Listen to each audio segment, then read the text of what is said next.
시편 47편 6절에서부터 9절까지입니다. 자, 다 같이 말씀 받겠습니다. 시작.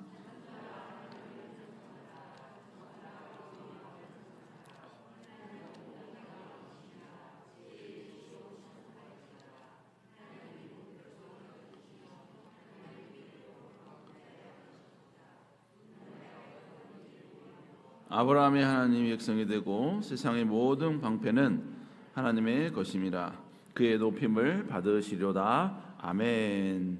오늘 시편 47편 6절에서 9절의 말씀을 가지고 다스리는 하나님을 찬양하라 라는 제목으로 함께 말씀을 나누도록 하겠습니다. 우리가 본문에서 오늘 시편 기자는 이제 우리가 믿는 하나님은 어떤 분이신가, 이것을 우리에게 먼저 이야기해 주고 있습니다. 그러면서 우리는 그 하나님에 대해서 어떤 태도를 취해야만 하는가, 이것을 쭉 다시 이야기를 해주고 있죠. 성경에 수많은 사건들, 또 수많은 상황들, 이런 것들이 쭉 나와 있습니다. 그리고 또 수많은 하나님의 명령도, 계명도 나와 있죠. 그런데 그 모든 어떤 사건들, 어떤 상황들, 이것들은 어떤 일정한 패턴을 가지고 우리에게 메시지를 전달하고 있습니다. 그 패턴은 뭐냐면, 먼저 하나님은 어떤 분이신가, 하나님께서는 그 사건을 통하여서, 상황을 통하여서 하나님은 어떤 분이신가를 우리에게 이제 이야기를 해줍니다. 그리고 그 두 번째는 그 하나님 앞에 우리가 과연 어떤 태도를 취하게 될 것인가, 취해야만 하는 것인가, 바로 이것을 우리에게 메시지로 전달하고 있는 것이죠. 그러니까 성경에 어떤 사건이 있잖아요. 근데 그 사건 이후에 하나님께서 바바바바바 하면 넌 이렇게 할지어다, 이렇게 할지어다, 이렇게 말하는 경우가 있고요. 때로는 하나님께서 어떤 사건과 상황 가운데 어떤 축복을, 어떤 기적이나 아니면 하나님의 징계를 이렇게 내린 상태로 끝나버리는 사건과 상황도 있습니다. 그러니까 하나님은 어떤 분이신가를 하나님이 직접 이야기하실 때도 있고, 아니면 그 상황과 사건을 통해서 우리가 캐치해내야 될 그런 상황도 있다는 것이죠. 그러나 중요한 것은 결국은 하나님은 항상 나는 어떤 존재인가, 하나님은 어떤 존재인가, 이것을 말씀하신 이후에 그 말씀 앞에 우리는 어떤 모습으로 하나님께 나아갈 것인가, 이것을 우리에게 항상 전달하고 계시는 것입니다. 오늘 본문도 마찬가지입니다. 오늘 시편 기자도 먼저 하나님은 어떤 분이신가, 이것을 설명한 이후에 그 하나님 앞에 우리는 과연 어떤 태도를 취할 것인가, 이것을 우리에게 명령하고 있습니다. 자, 그러면 오늘 시편 기자는 하나님을 어떻게 표현하고 있는가, 우리 한번 시편 47편 6절 한번 읽어볼까요? 시작. 찬송하라, 우리 왕을 찬송하라. 먼저 시편 기자는 하나님을 찬송하라 이렇게 이야기하고, 후반절에서는 하나님에 대해서 다른 각도로 우리에게 이야기해 주고 있죠. 그게 뭐냐면 하나님은 우리 왕이시다라는 것입니다. 여러분, 우리는 거의 대부분 민주주의에 익숙해져 있잖아요. 하지만 국가를 다스리는 여러 가지 형태가 있습니다. 그 중에 하나가 바로 군주제입니다. 군주가 전체 나라를 다스리는, 즉 왕이나 어떤 황제가 전체 나라에 엄청난 큰 영향력을 미치고, 그리고 모든 영역에서 사법, 입법, 행정 모든 부분에 영향을 미치는 그러한 통치 방법이 이 군주제입니다. 그런데 그래서 전 세계에서 군주제를 도입한 나라가 한 44개국 정도 된다고 합니다. 그런데 이 군주제는요, 두 가지 형태로 또 나눠지게 됩니다. 왕의 권한, 이 군주의 권한이 헌법에 의해서 좀 축소가 되는 것이죠. 그래서 상징적인 역할만 하고, 나머지는 어떤 내각들이 전부 다 모든 걸 통치하는 이러한 정치 형태가 바로 입헌 군주제입니다. 그리고 여전히 실권을 장악하고 국가를 통치하는 바로 이것이 절대 군주제. 그러니까 군주제도 이 두 가지가 존재하게 된다는 것입니다. 그래서 입헌 군주제는 영국, 일본, 스페인, 네덜란드, 덴마크 이런 나라들이 있고요. 그 다음에 절대 군주제는 바로 중동 지역에 사우디아라비아나 아랍에미레이트, 오만, 카타르 이런 나라들이 있습니다.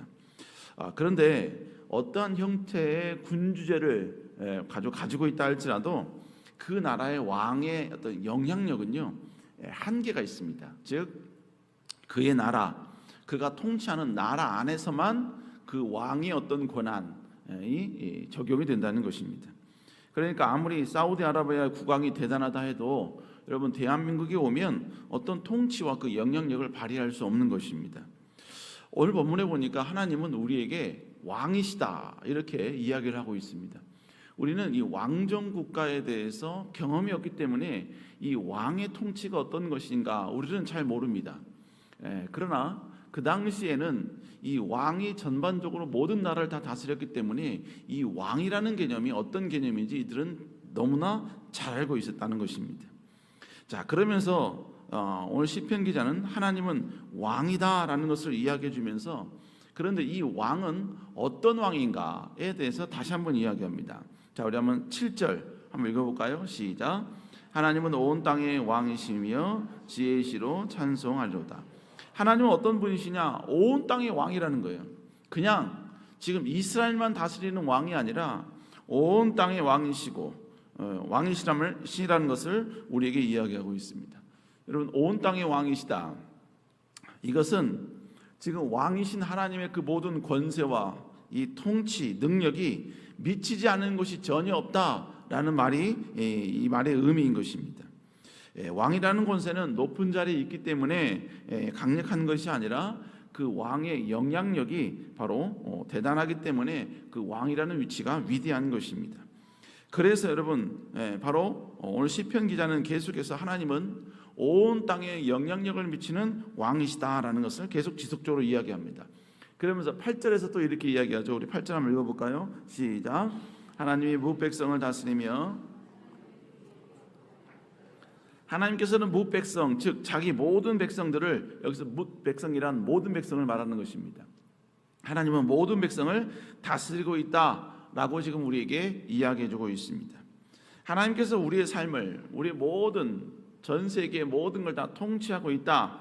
여러분 이건 어떤 의미가 있겠습니까? 바로 하나님의 통치, 하나님의 법칙, 하나님의 원칙이 지금 온 땅 가운데 모든 백성들 가운데 영향을 미치고 있다. 때로는 하나님의 그 모든 통치 방법이 지배하고 있다라는 것을 의미하는 것입니다. 우리가 하나님의 통치를 인지하든 인지하지 못하든지 간에 하나님은 지금도 모든 사람들 뿐만 아니라 각 개인의 인생까지도 통치하고 계시고 하나님의 말씀을 그의 삶에 적용시키고 계시며 그리고 하나님은 모든 것을 전부 다 컨트롤하고 계신다라는 것입니다. 여러분 성경은 이러한 진리를 다른 관점으로 설명해 주고 있습니다. 잠언 26장 2절에 보니까요. 까닭없는 저주는 참새가 떠도는 것과 제비가 날아간 것 같이 이루어지지 아니하느니라. 한마디로 말하면 까닭없는 저주는 절대로 이루어질 수 없다라는 것입니다. 즉 어떤 사람에게 저주가 임했으면 그 사람에게 저주가 임한 이유가 반드시 있다는 것이죠. 이 말의 의미는 뭐냐면요. 그가 저주를 받을 때 그 어떤 저주를 주는 존재에 의해서 가장 합리적이고 합당한 방법으로 까닭 있는 저주를 그에게 주었다라는 의미인 것입니다. 뿐만 아니라 반대의 말씀도 있습니다. 시편 126편 6절에 보니까 울며 씨를 뿌리러 나간 자는 반드시 기쁨으로 그 곡식단을 가지고 돌아오리라. 여러분 때로는 우리가 울면서 씨를 뿌리러 나가는 것, 여러분 이거를 모든 사람들이 다 인지하지 못할 때가 있지요. 그 사람이 울면서 씨를 뿌리러 가는 것, 여러분 그 사람만의 고통, 그 사람만의 아픔일 수 있다는 것이죠. 그런데 그가 그렇게 씨를 뿌리러 나아가면 하나님 나라 영광을 위해서 눈물을 흘리면서 순종과 복종의 길을 간다면 아무도 모를지라도 그 모든 것을 통치하신 하나님이 그의 눈물을 아시고 그의 행함을 아시기 때문에 반드시 그가 기쁨으로 곡식단을 가지고 돌아오게 해 주신다라는 것입니다. 여러분 지금 제가 여러분에게 축복과 저주에 대한 말씀을 지금 제가 여러분에게 말씀을 드렸는데 결국 이 두 본문이 우리에게 말씀한 내용은 뭐냐?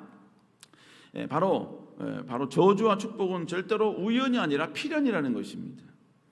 필연이라는 것은 그의 행동을 모두 아는 존재, 그리고 그 행동에 따라 적법한 어떤 대가와 그리고 적법한 어떤 판결을 내리는 존재가 있어야 가능하다는 것입니다. 그 가능하신 분이 누굽니까? 바로 온 땅을 통치하시는 모든 인류의 왕이 되시는 하나님이신 줄로 믿습니다. 여러분 결국 우리 하나님은 우리의 모든 행동을 모니터링을 하고 계신다는 것이죠.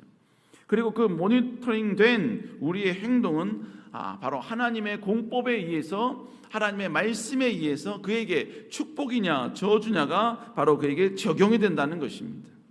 이것이 결국 뭘 말하느냐? 하나님은 지금도 우리 눈에 보이지 않지만 우리의 모든 인간의 행동과 모든 우리의 어떤 액션, 그리고 우리의 모든 헌신, 우리의 모든 것에 대해서 하나님은 하나님의 법으로, 하나님의 공의로 바로 통치하고 계시고 컨트롤하고 계신다라는 의미인 것입니다. 결국 우리 하나님은 왕이시기 때문에 모든 영역에서 하나님의 통치의 능력과 영향력을 발휘하고 계신다는 것입니다. 그런데 우리 인간의 한계가 뭡니까? 우리 인간은요, 자신이 경험한 범위 내에서 모든 것을 인식한다는 것이죠. 그러니까 인간은 주로 자기 눈에 보이는 가시적인 것 안에서 모든 것을 이해하고 받아들입니다. 그래서 보이지 않는 하나님을 믿지 못하는 것이기도 하고, 때로는 믿는다 할지라도 우리는 어설프게 믿는 것입니다. 그러나 중요한 것은 하나님과 하나님의 통치가 우리의 눈에 보이지 않는다 할지라도 여러분, 하나님의 그 통치의 효력은 전혀 가감이 없이 여전히 우리의 삶과 온 인류와 그리고 모든 사람들에게 아름답게 적용되고 있는 줄로 믿습니다. 여러분, 그러므로 우리는 사람의 가시적인 어떤 눈, 사람의 인정, 사람의 어떤 박수, 이게 굳이 필요 없는 것이지요. 모든 걸 통치하시고 모든 걸 아시는 하나님이 다 보고 계시기 때문에 나의 행동, 나의 헌신, 나의 충성, 나의 하나님의 기쁨이 되는 이 모든 노력이 내 주변에 있는 사람이 전혀 모른다 할지라도 나의 행동과 나의 충성이 하나님 앞에 인정만 된다면, 인정받게만 된다면 하나님 반드시 그에게 아무도 모르는 그에게만 주시는 놀라운 축복과 은혜와 능력을 우리에게 베풀어 주신다는 것입니다. 여러분, 그러므로 우리는 사람에게 보이려는 행동이 아니라 우리는 철저히 하나님 앞에 부끄럽지 않은 신앙생활을 해야 될 줄로 믿습니다. 여러분, 그런데 우리 하나님은요, 우리의 행동, 가시적인 영역뿐만 아니라 비가시적인 영역, 즉 우리가 보지 못하는 영역까지도 통치하시고 컨트롤하시는 분이라는 이야기입니다. 이게 무슨 얘기냐? 여러분, 우리 하나님은 우리의 행동뿐만 아니라 우리가 전혀 볼 수 없는 비가시적인 영역, 즉 우리의 마음과 우리의 생각까지도 하나님은 다 감찰하시고 그에 따라 하나님께서는 올바른 판단을 우리에게 하신다는 것입니다. 그러니까 내가 누군가에게 선대했을지라도 여러분, 그 선대가 어떤 의도인지, 어떤 불순한 의도인지 하나님은 다 아신다는 것입니다. 내가 하나님께 정말로 충성을 했지만 이 충성의 의도가 나를 드러내기 위함인지, 아니면 자기 만족인지, 아니면 진정으로 하나님을 드러내기 위함인지, 이 모든 것, 우리 인간은 모를지라도 하나님은 다 아신다는 것이죠. 여러분, 그래서 잠언 21장 2절에 보니까 사람의 행위가 자기 보기에는 모두 정직하여도 여호와는 마음을 감찰하시느니라 라고 말씀하고 있습니다. 하나님은 우리의 행동뿐만 아니라 그 행동이 일으키게 된 그의 마음까지도 하나님은 다 감찰하고 있다는 것이죠. 여러분, 그렇기 때문에 우리의 삶 가운데 어떤 뭡니까? 징계와 하나님의 놀라운 축복에 대해서만큼은 우리가 하나님 앞에 절대로 공의를 따질 수가 없다는 거예요. 하나님은 가장 공의롭게 우리의 생각과 우리의 마음까지도 감찰하시고 통치하시는 하나님께서 우리의 삶에 가장 공의로운 방법으로 우리의 삶에 다가와 주시고 역사하여 주시고 인도하여 주신다라는 것입니다. 그러므로 사랑하는 여러분, 우리 하나님은 이렇게까지 우리의 삶을 통치하고 계신다, 다스리고 계신다라는 사실을 우리는 명확하게 인정하고 믿어야 될 줄로 믿습니다. 여러분, 그러면 우리 하나님은 결국 오늘 시편 기자가 계속해서 지속적으로 이야기했던 것은 하나님은 우리의 왕이 되시고 모든 백성을 다스리시는 분이시다라는 사실을 지속적으로 우리에게 이야기해주고 있습니다. 자, 그러면 이 하나님 앞에 과연 우리가 해야 할 일이 뭐냐 이거예요. 다스리는 하나님 앞에 우리가 해야 할 일이 뭐냐 이것입니다. 여러분, 바로 이 우리가 해야 할 일에 대해서 오늘 시편 기자는 6절과 7절, 9절에서 동일하게 고백을 하고 있습니다. 6절에서 뭐라고 고백하고 있습니까? 6절 한번 읽어볼까요? 시작. 여러분 6절에서는 계속해서 뭐예요? 찬송하라 찬송하라 이야기하고 있죠. 7절에 다시 읽어볼까요? 시작.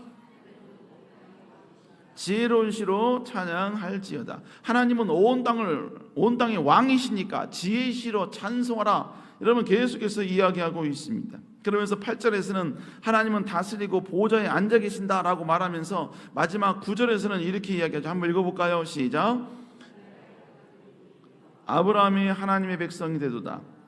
세상의 모든 방편은 하나님의 것이며 그는 높임을 받으시려다. 결국 여기서 이야기하면 맨 마지막 구절에 뭐라고 이야기합니까? 바로 하나님은 높임을 받으셔야 된다라고 우리에게 이야기하고 있습니다. 결국 지금 온 땅을 다스리는 하나님을 우리가 인정한다면 우리가 취해야 될 태도는 뭐냐? 하나님을 인정하는 것입니다. 하나님을 높이는 것입니다. 하나님을 찬양하는 것입니다. 교회에 왔을 때만 하나님을 찬양하는 것이 아니라 우리의 삶과 우리의 가정과 우리의 모든 영역에서 우리는 하나님을 찬양하고 하나님을 경배하고 하나님을 예배하고 하나님을 송축하고 그의 높임을 드러내고 고백하고 인정하는 모습이 우리의 삶 가운데 필요하다라는 것입니다. 여러분, 내 삶 가운데 하나님을 찬양한다라는 표현은 결국 뭘 말하냐면요, 언제나 다스리시는 하나님을 내가 인정하니까 하나님을 찬양할 수 있는 것입니다. 언제나 우리의 삶을, 내 삶을 통치하고 계신다라는 분명한 믿음이 있으니까 우리는 찬양할 수 없는 상황일지라도 하나님을 찬양할 수 있는 것이고, 하나님의 그 이름을 송축할 수 있을 만한 건덕지가 전혀 없다 할지라도 우리는 그 순간 하나님을 찬양하고 하나님을 경배하고 하나님을 높일 수 있다라는 것입니다. 여러분, 결국 우리는 언제나 다스리시는 그 하나님을 의식하면서 살아갈 수 있어야 한다는 것이죠. 사람이 가지고 있는 실수 중에 하나가 뭐냐면요, 사람들의 눈을 속이면 그건 죄가 아니다라고 생각을 하는 것이죠. 그래서 내 죄를 사람들이 모르면 그거는 마치 자기는 아주 깨끗하고 성결한 사람이다라고 사람들은 그렇게 오해한다는 것이죠. 그러나 여러분, 사람의 눈은 속일 수 있을지라도 하나님의 눈은 절대로 속일 수가 없는 것입니다. 하나님 모든 걸 다 아시는 분이십니다. 우리의 마음까지도 다 아시는 분이십니다. 여러분, 우리는 이 놀라운 하나님을 더욱더 송축하고 경배하고 드러내고 여러분 인정하고 고백하는 우리의 삶이 되어야 될 줄로 믿습니다. 여러분, 그런 여러분 될 수 있기를 주의 이름으로 축복합니다. 기도하시겠습니다. 사랑과 은혜가 충만하신 주님, 하나님의 온 땅을, 온 백성을 다스리는 위대한 우리의 왕이신 줄로 믿습니다. 우리 하나님은 가장 거룩한 보좌에 앉아 계시며 그리고 우리의 마음과 생각까지도 감찰하시는 전능하신 하나님이신 줄로 믿습니다. 하나님, 우리는 이 하나님 앞에 부끄럽지 않은 삶, 부끄럽지 않은 모습으로 나아갈 수 있도록 주여 인도하여 주시옵소서. 더불어 하나님을 인정하며 하나님을 송축하며 하나님을 더욱더 경외함으로 나아가는 저희들 되게 하여 주옵소서. 특별히 하나님, 이 시간 하나님께 나와 귀한 예물을 주께 드립니다. 주님, 아버지, 가정을 위하여 기도하고 직장을 위하여 기도하며 자녀를 위하여 기도하고 여러 가지 많은 문제를 놓고 기도합니다. 주님, 은혜 내려주시고 하나님의 놀라운 축복과 은혜와 은총이 아름답게 임할 수 있도록 주여 인도하여 주시옵소서. 특별히 귀한 담임 목사님 건강 붙잡아 주시며 강건케 해 주시고 지치지 않은 언제나 여호와의 새 힘과 새 능력이 함께 할 수 있도록 주여 인도하여 주옵소서. 여호와께서 함께 하실 줄 믿사옵고 살아계신 예수님 이름으로 간절히 기도드렸사옵나이다. 아멘. 하늘에 계신 우리 아버지여, 이름이 거룩히 여김을 받으시오며 뜻이 하늘에서 이루어지는 것 같이 땅에서도 이루어지리다. 오늘날 우리에게 일용할 양식을 주옵시고 우리가 우리에게 죄 지은 자를 사하여 준 것 같이 우리의 죄를 사하여 주옵시고 우리를 시험에 들지 말게 하옵시며 다만 악에서 구하옵소서. 내게 나라와 권세와 영광이 아버지께 영원히 싸움나이다. 아멘. 우리 시간 하나님께 다시 한번 간절히 기도합니다. 주님께 담임 목사님 붙잡아 주시고 건강과 강건함으로 함께하여 주시옵소서. 그리고 주님, 아버지, 우리의 모든 생활과 삶과 모든 걸 통치하시는 하나님, 다스리시는 하나님을 인정하며 더욱더 하나님을 고백하고 찬양하며 아버지 하나님의 기쁨이 되는 모습으로 나아가는 저희들 되게 하여 주시옵소서. 우리 시간 주의 치고 간절히 기도합니다. 주여, 주여.